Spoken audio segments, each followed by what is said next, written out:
Hello everybody, welcome back to Sakura Angels Part 14. So, we finally are able to shower in peace in the morning. And also, Hikari got covered in goop last episode. She hates everybody right now. After a peaceful shower, I make my way down to the kitchen, where Hikari and Sayaka were waiting for me.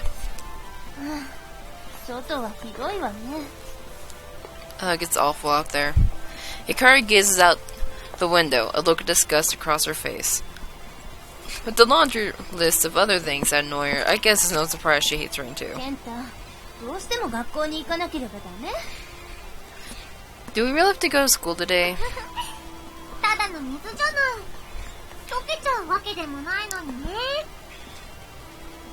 Oh, come on, it's just a bit of water. You're not gonna melt in it or anything. Saka grins dangerously as something sparkles in her eyes. Uh-oh.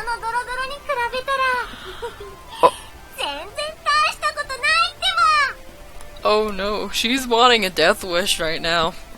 It's less harmful than the stuff you got covered in yesterday, anyway.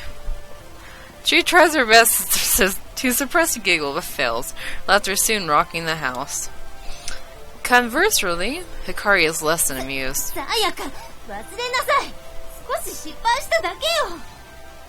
Sayaka, can we just forget that already? I was stupid. I made a mistake. Big deal. Flustered, Hikari stomps a foot towards her mischievous partner.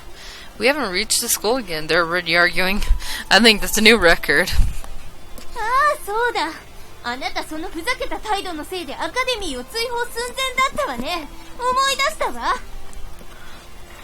And besides, I recall it was you who was on the verge of being expelled from the academy at some point with your antics.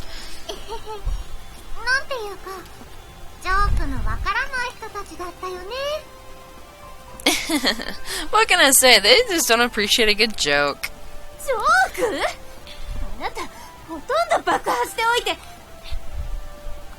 Joke? You almost blew up the entire... Realizing I'm indeed still in the room, Hikari cuts herself short and clamps up. Aww, I guess I'd never be able to hear about this old school of theirs. That magic one that taught them all they know. Let's just leave it at that for now and agree we both are stupid at times, okay?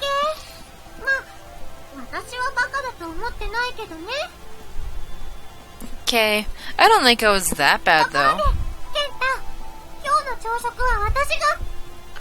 Anyway, how about I cook us all some? No! Absolutely not! You didn't even let me. I don't need to. If it involves you stepping foot into the kitchen in any way, shape, or form, I already know my answer. This time I'll really be... Nope. I'll be careful. Nuh-uh. Oh, you're being... No. Yeah, I'm not letting her or Hikari anywhere near the kitchen again. Even if they do somehow manage to leave the kitchen standing, I'm sure whatever monstrosity they concoct would do more damage to me than any monster lurking out there. Saika heaves a dramatic sigh, purses her lips in a pout, and gives me a look that suggests I've been nothing but a massive disappointment to her. Hey, I'm not the bad guy here. Doesn't last long, though, before her usual cheery expression takes over again. I think it must be impossible to truly upset this girl.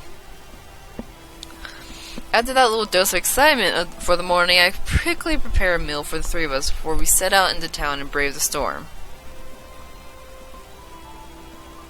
It's a clear sky! The rain shows no signs of letting up. It's hard to believe that the weekend was as bright and cheerful as it was, but dark clouds have completely eclipsed the sun overhead now. We have nothing but flimsy umbrellas to defend ourselves with, and that just barely holds under the immense downpour. I have my doubts that we'll be able to make it to school dry. Not really sure how it got this bad all of a sudden. Keeps out throughout the day, we might have flooding to worry about.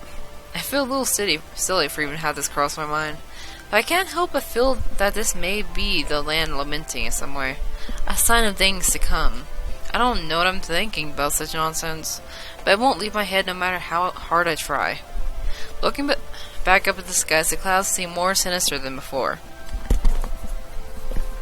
Huh.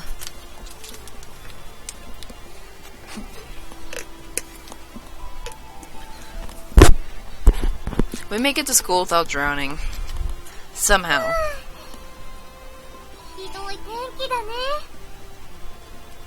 It was pretty intense out there. As we enter the classroom, Sakura shakes herself dry, her hair swishing wildly. Right beside Hikari.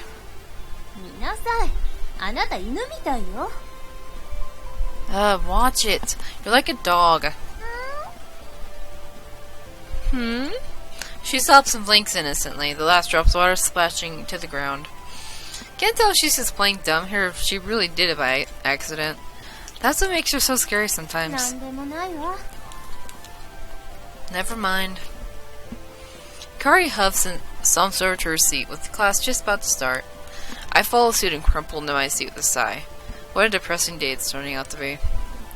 As the teacher shows up and class begins, I give one last look out the window. Water streaming down so heavily down the glass I can barely make out what's on the other side.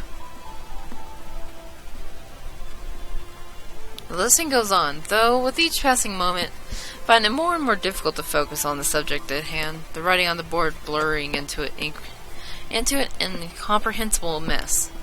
I can feel it at the back of my skull, that familiar creeping pain. Why here? I never have these headaches at school. They usually only crop up when something bad's about to happen. I guess not a full-blown headache, so I shouldn't have anything to worry about for now. Is it a warning? That something's coming? I don't know what to make of it at all. Kenta, are you okay? I hear Sakura whisper from her seat behind me, a gentle hand on my shoulder. I look to my side and see Hikari give me an equally worried glance. Did I look that bad? Maybe the headaches are affecting me more than I think. I nod my head and muster up a faint smile. I can just barely even convince myself I'm fine, but it's enough to make them focus back on the lesson at hand. Lunchtime arrives, and I can just barely recollect what I was taught. What subject even was it? That's not important right now. At least now I have time to collect my thoughts and get a grip on the situation. Kenta,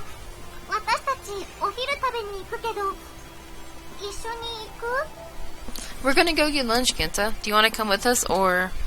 Having hopped out of her seat, Sakura skips to the front of my desk and peers down at me with a grin. I blink. It takes me a good second to register that anything has been said to me. Huh? Oh, you guys go ahead. I just have a bit of a headache. Sakura offers a sympathetic look when I mention the headache. About the headaches.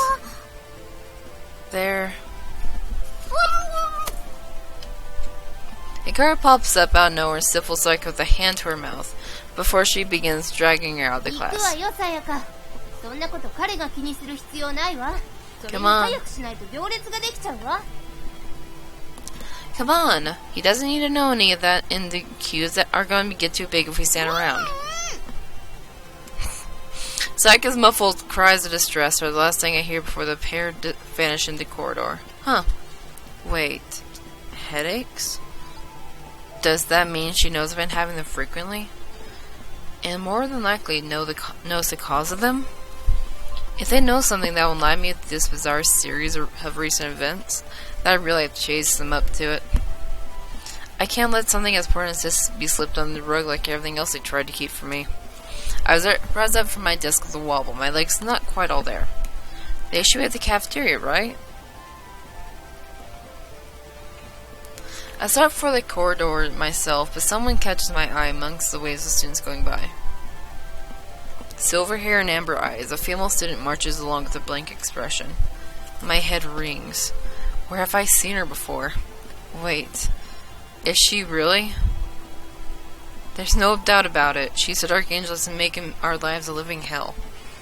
Yet she seems like a completely different person right now. Gone is any trace of madness. All I see her now is an emotionless schoolgirl. Yuzuki? Her name falls out of my mouth the moment I come to the realization. Has she always been at this school? How did I not notice something as obvious as this before? Our eyes lock across the crowds. I fear something terrible is going to happen as dread sets in, but her gaze quickly flickers away before she carries on about her business. Huh? She was so intent on getting me before, now she wants nothing to do with me? Something isn't adding up here. I know it's stupid and reckless to do, but I can't help but chase after her. If I go get Sakura and Hikari, she might be gone by then. Hard to keep up with her as the waves of students crash against me. Everyone in a frenzy to get their lunch, but I just about managed to catch a glimpse of her heading up for the staircase. Yuzuki, wait! She pays me no mind and continues to ascend the stairs. Why am I following her? I don't know what I can possibly get out of this, beyond an early demise. Yet I still insist on hiking up the stairs after her. She seems so different. Maybe I'm just secretly hoping that there's more to her than the initial crazed monster that confronted us the 2 times before. Something that will help me make more sense of this mess. I reach the top floor, breathless after climbing the stairs 2 steps at a time. I peer into the corridor, try and see where she might have gone to, but there's nothing. I'm sure I wasn't that far behind, though. Where'd she disappear to? I mean, this is where the stairs end, unless... Would she really be out there? In this weather? Make for the staircase again, go up a short flight of stairs leading to the rooftop. The rain sounds more violent than ever outside. I can't possibly imagine someone willingly wanting to be out there. I have to check just to be sure. Fight against the raging winds and heave the door open. Yuzuki. Is she not wearing a bra? I'm gonna end this episode here, cause Lord knows things have gone long. So, I hope you enjoyed this episode. Like, subscribe, share if you want. I'll see you next time, my lovelies, and have a good day.